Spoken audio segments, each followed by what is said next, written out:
Saudações a todas e a todos.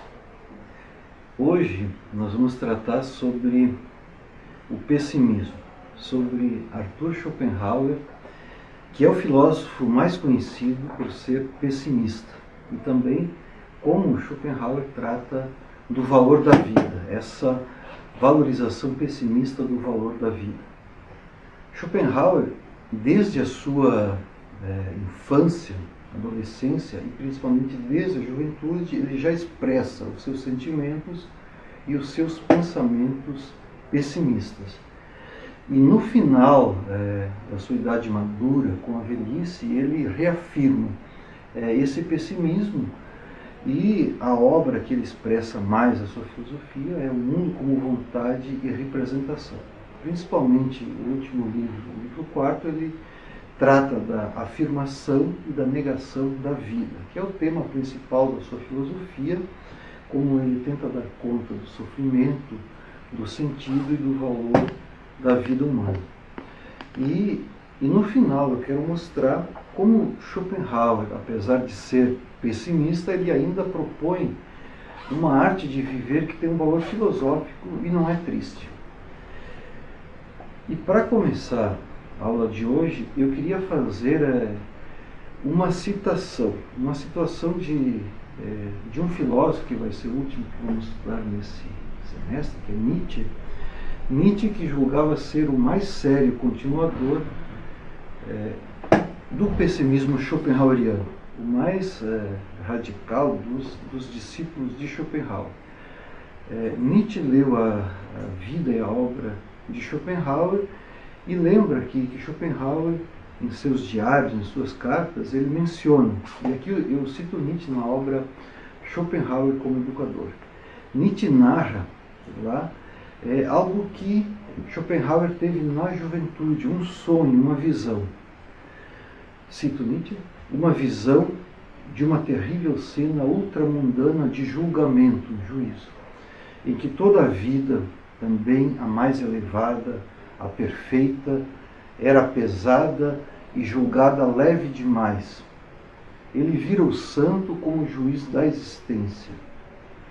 Não é possível precisar o quão cedo Schopenhauer deve ter contemplado essa imagem da vida, e, na verdade, o quanto ele mais tarde tentou retocá-la em todos os seus escritos. Pode-se demonstrar que o adolescente, e poder-se crer, já a criança, tiveram essa visão descomunal. Tudo de que ele posteriormente se apropriou, vida, livros, de todos os domínios da ciência, era para ele quase somente cor e meio de expressão. Ou seja, expressão desses pensamentos pessimistas. Notem bem, desde os anos mais juvenis, Schopenhauer já era pessimista, e ele vai elaborar esses pensamentos, essas intuições ao longo de sua vida. E ele vai dizer que, no final de contas, é o filósofo e o asceta, o santo, quem poderiam emitir, proferir um juízo sobre o valor da vida, o que vale a vida, quem poderia responder a essa questão. E já então aqui, vendo a imagem do jovem Schopenhauer, que era um tanto galanteador, cito uma frase que resume bem quem foi Schopenhauer como pensador e como pessoa. Ele diz: sou aquele que escreveu o livro O Mundo como Vontade e Representação, e que deu ao grande problema da existência uma solução. Vejam bem, ele é pretensioso, está convencido de que ele escreveu a grande obra da filosofia que dá conta do principal problema, que é o problema do valor da vida, e que ele teria sido o único que deu uma solução satisfatória a esse problema. Ele não é nada modesto. E veremos como ele é muito diferente, é o oposto de Marx. Enquanto Marx coloca a solução para os conflitos, contradições da vida humana, na vida social, na sociedade, Schopenhauer coloca o foco no indivíduo, nos seus sofrimentos, na sua existência própria. Aí é que está o pessimismo. Então, não o ser social do homem, mas o indivíduo que sofre, que vive, que luta. E não porque ele tivesse tido uma infância de sofrimentos, de doenças, não, ele teve uma vida até muito abastada e tranquila, mas o pessimismo parece que fazia parte do seu temperamento, do seu caráter. E vamos então trabalhar em 3 momentos. Primeiramente, como Schopenhauer foi pessimista desde a juventude, e depois o pessimismo no seu pensamento maduro, na obra O Mundo com Vontade e Representação, e na obra que ele publicou, O Fim da Vida, para Erga e para Licomeno, para, por fim, apresentar qual é o cerne pessimista da vontade e da negação da vontade em Schopenhauer. Comecemos com o primeiro ponto. O pessimismo no jovem Arthur Schopenhauer. E aqui é importante fazer uma narração sobre a vida. Schopenhauer nasceu em uma cidade hanseática do norte da Prússia, na época, chamada Danzig, que fica na costa do Mar Báltico. Hoje é Polônia, próximo a Pomerânia. E ele era filho de pais, o seu pai tinha uma casa de comércio, e a mãe era bem mais jovem que o pai, vivia em casa. Depois ela foi escritora literária, e eles se mudam, depois que ele tinha 5, 6 anos, para Hamburgo, que é a maior cidade hanseática comercial da Alemanha, no Mar do Norte. E lá Schopenhauer tem uma educação boa. Com 7, 8 anos ele passa um ano na França, numa casa de um amigo de seu pai, onde ele tem um dos principais amigos de sua vida, o francês Antin. Ele já aprende bem francês com 7, 8 anos e tem uma vida feliz. Quando ele tinha 15 anos, o seu pai queria saber já o que ele ia ser da vida, como geralmente os pais perguntam aos filhos. E ele disse que seria a carreira de escritor, de pensador, quem sabe de filósofo. E o pai ficou assustado. O pai queria que ele seguisse a carreira dele, ou seja, que ele seguisse a carreira de comerciante, que assumisse a administração da casa de comércio, que era muito rentável e era o que a família se sustentava. Mas como ele viu que o jovem Arthur era muito teimoso e persistente no seu desejo de se tornar filósofo, ele fez uma proposta. Se você quiser seguir a carreira de filosofia, pode seguir, mas aí você terá que renunciar à grande proposta que eu tenho, que é a seguinte: fazer uma grande viagem pela Europa, uma viagem de 1 ano, para você conhecer o grande livro do mundo. Se você quiser fazer essa viagem, você terá que aceitar a minha proposta e já aos 17, 18 anos começar a assumir a administração da casa de comércio. E Schopenhauer ficou assustado, porque ele queria as duas coisas, ser filósofo e fazer a viagem. Mas como ele tinha que escolher uma das duas coisas, escolheu o que estava mais próximo. E ele escolheu fazer a grande viagem pela Europa e renunciar aos seus sonhos filosóficos. E vejam bem, essa viagem, que para um adolescente seria conhecer as coisas belas, né, as imagens belas que ele visitou, Schopenhauer escreve nos seus diários as coisas tristes que ele via. Eu tinha 15, 16 anos, as primeiras impressões quando eles visitaram o sul da França, ele retrata os sofrimentos horríveis da prisão de Toulon, onde ele viu muitos presos serem maltratados. E ele escreve em seu diário: ó gozo, ó inferno, ó sentidos, ó amor, insaciável e invencível, das alturas do céu tu me arrancaste, e no pó desta terra me lançaste, e aqui jazo eu encadeado. É o retrato de um adolescente muito sensível que é tocado pelo sofrimento das outras pessoas. E parece que ele já quer elaborar filosoficamente esse abandono, digamos assim, metafísico do ser humano num mundo tornado hostil, num mundo inimigo da verdade e da beleza, num mundo que Schopenhauer é ateu desde a juventude, num mundo que não é mais habitado por Deus e por uma natureza bela. Então, o belo é esse anseio platônico, esse anseio pelas alturas, pela elevação, pela ideia de bem, a contemplação desinteressada, essa alegria, esse desprendimento de si. O inferno é justamente o mundo das paixões, o tormento desse mundo que nos promete muitos prazeres, mas que nos dá muito sofrimento. E aí está o pessimismo de Schopenhauer, uma natureza instintiva que tem poderes que ele vê como terríveis, demoníacos, no sentido de essa violência. E o corpo humano, com sua consciência e com seus instintos, transita por esses dois mundos. Os instintos, as paixões, que nos encadeiam o sofrimento, a dor, e a consciência que pode nos abrir caminho para a libertação. E justamente o pessimismo de Schopenhauer é uma tentativa de nos livrar desse círculo de dores e sofrimentos, dos instintos tirânicos da natureza.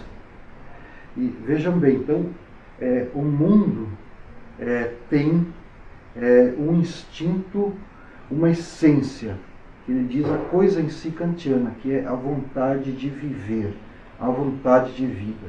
Essa é a coisa em si que Kant falava, segundo Schopenhauer. Kant dizia que a coisa em si era desconhecida, que não podia ser conhecida, pois o nosso conhecimento está limitado à experiência sensível.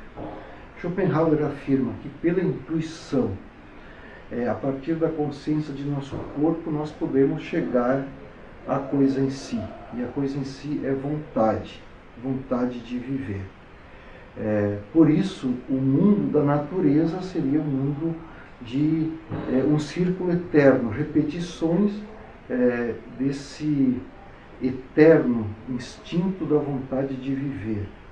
É um jogo terrível, em que todos desejam, aspiram, são egoístas, sofrem, e que seriam como marionetes, como bonecos que são movidos, e que seriam atores ruins de um grande palco que seria nosso mundo, o teatro mundi, o teatro do mundo. E esse jogo, a nossa vida, seria em vão se não houvesse uma possibilidade de nos libertarmos desses sofrimentos, desses horrores, dessa existência permeada de prazeres fugazes e de sofrimentos duradouros. Por isso, Schopenhauer quer propor um tipo de homem que seja forte bastante para buscar a alegria, o sossego, a tranquilidade onde se pode encontrar, e não propriamente buscar, através do seu egoísmo, do seu individualismo, trazer mais dores para si e para outras pessoas. E aqui fazer uma observação. Há dois grandes filósofos, segundo Schopenhauer, que foram seus principais mestres. Platão, o divino Platão, como ele diz, com a sua teoria das ideias, a concepção de um mundo metafísico, além do mundo sensível, e Kant. Mas o Kant que escreveu a Crítica da Razão Pura, somente esse Kant, que colocou os limites do conhecimento, da primeira e segunda parte da Crítica da Razão Pura, e que teria concebido o mundo dos fenômenos, das aparências, como sendo o mundo das ilusões, o mundo aparente. Schopenhauer interpreta o mundo dos fenômenos como não tendo nenhum valor a não ser para a ciência, e que seria um mundo ilusório porque ele é enganoso. É diferente do que Kant fala, mas é a interpretação que ele faz de Kant. Veja agora, fazer um parênteses sobre a vida de Schopenhauer. O que acontece com ele, com sua família? O pai do jovem Arthur tinha um gênio melancólico. Ele também admirava muito a literatura, os grandes poetas, e queria educar o seu filho, mesmo sendo comerciante, para essa cultura, para, como ele dizia, conhecer o grande livro do mundo, conhecer a cultura, o mundo do espírito. Mas o seu pai, por ser melancólico, numa certa época, estava em crise com a esposa também, e quando o jovem Arthur tinha menos de 17 anos, o seu pai, Flores, morre. E morre muito provavelmente por suicídio, se suicidou. Isso foi terrível para a família e para os dois filhos, o Arthur e a Adélia, que eram os únicos dois filhos do casal. Porque marcou bastante, e ele depois nas obras tenta fazer uma justificativa de que o suicídio não ajuda para nada na vida do ser humano. Só que veja o que acontece: como o pai dele havia morrido, ele havia prometido ao pai que ele assumiria a administração da casa de comércio.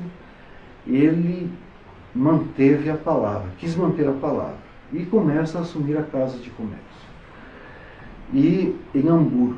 Mas talvez quem mais tenha ficado alegre com a morte do pai daí a alguns anos foi a mãe do jovem Arthur, que viu aí a possibilidade dela ter a liberdade que ela tanto queria, por ser bem mais jovem do que o marido, e ela queria ter uma vida mais livre para ir para outras cidades. E ela convenceu o Arthur de que eles deviam vender a casa e dividir a herança.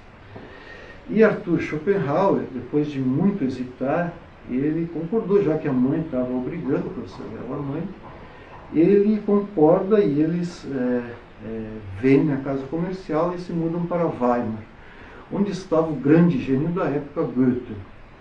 A mãe lá vai fazer um salão literário, ela escreve alguns romances, não tem muita fama, e o jovem Arthur frequenta o salão, conhece Goethe pessoalmente, que era o maior gênio vivo de toda a Europa, e talvez do mundo da época, do mundo culto da época. Vejam então que destino terrível, por um lado, por ele ter perdido o pai. O pai era um pouco distante, mas todo filho tem um amor a maior grau ou menor por seu pai. E a relação dele com a mãe e com a irmã não era uma relação de próxima. A irmã era mais nova e tem pouco contato. E com a mãe, ele simplesmente se odiava. A mãe dizia o seguinte para o seu filho Arthur: se algum dia você se tornar conhecido, é porque eu serei muito famosa e por causa disso serás conhecido. E o jovem Arthur dizia: se algum dia alguém lembrar de ti, é porque serás lembrada por seres a mãe do grande filósofo Arthur Schopenhauer. E parece que a história deu mais razão ao filho do que à mãe, que ela não foi uma grande escritora e Schopenhauer era um grande filósofo. Mas Schopenhauer aprendeu alguns cálculos comerciais. E ele faz um cálculo, ele seguiu o que o pai dizia, aprender o grande livro do mundo. Ele viaja muito para a Itália, para a França, e quando jovem ele pega um pouco dessa atmosfera romântica que ele vivia na época. Hamburgo tem disso também, Weimar também, e ele lê autores românticos como William Lovell do Tieck, e está nesse romantismo tardio, né? Dessa coisa de buscar dentro de si uma natureza, dos instintos, do inconsciente. Mas Schopenhauer não tem mais aquela esperança dos primeiros jovens românticos de que ele poderia encontrar dentro da natureza um núcleo divino, como, por exemplo, Hölderlin queria. Tanto assim que ele escreve nos seus escritos juvenis, coloca uma pergunta: teria sido esse mundo criado por um Deus? E ele responde: não, antes por um demônio. Na obra tardia, Schopenhauer diz: se esse mundo tivesse sido criado por um Deus, esse Deus é a mais infeliz das criaturas possíveis, porque esse mundo mais parece um inferno, um mundo repleto de dores, de sofrimentos. Então esse Deus seria contraditório, porque como um Deus criaria um mundo com tantas dores? Esse é o modo como ele questiona o teísmo, a crença em Deus. E um dos seus principais inimigos é o filósofo Leibniz. A obra Teodiceia, que tenta justificar o otimismo.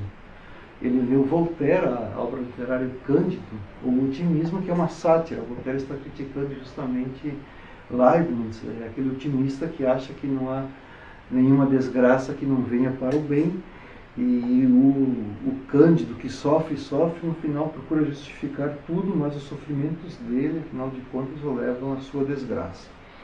E Schopenhauer é principalmente um escritor. Ele tem um estilo belíssimo e sempre procurou conhecer obras de arte, visitar museus, óperas, porque para ele a filosofia está separada da sabedoria de vida, da cultura, e a arte é uma libertação para o espírito. E veja bem, essa tentativa dele de se libertar desse mundo de paixões e de aspirações vãs. Ele subiu ao Monte Pilatos, que fica na Suíça, e lá ele escreve alguns poemas pessimistas, e ele teria contemplado nessas alturas solitárias do gênio, sobre as névoas do monte.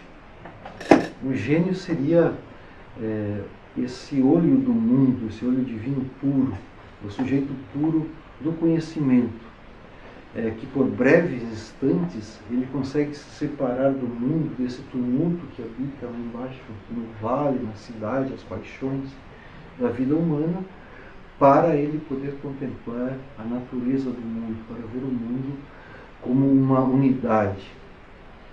E aí ele expressa desde jovem como seria desejável, na verdade, vencer de todo a tão vazia e miserável vida, que não nos pode nunca realizar um só desejo, mesmo que nessa ânsia o coração se parta. Como seria bom, com leves passos silenciosos, atravessar a terra desértica da vida, sem que nunca, em lugar nenhum, o passo se deixasse aprisionar do pó e o olhar do céu se desviasse. Essa ideia de buscar uma libertação da vontade. Esse caminho é o caminho que guia para dentro de cada um, para o si mesmo, para o núcleo íntimo de cada um, o ser íntimo que nós experimentamos dentro de nós. Esse ser íntimo é a vontade. E é a partir daí que Schopenhauer busca a libertação dos prazeres e paixões da vida.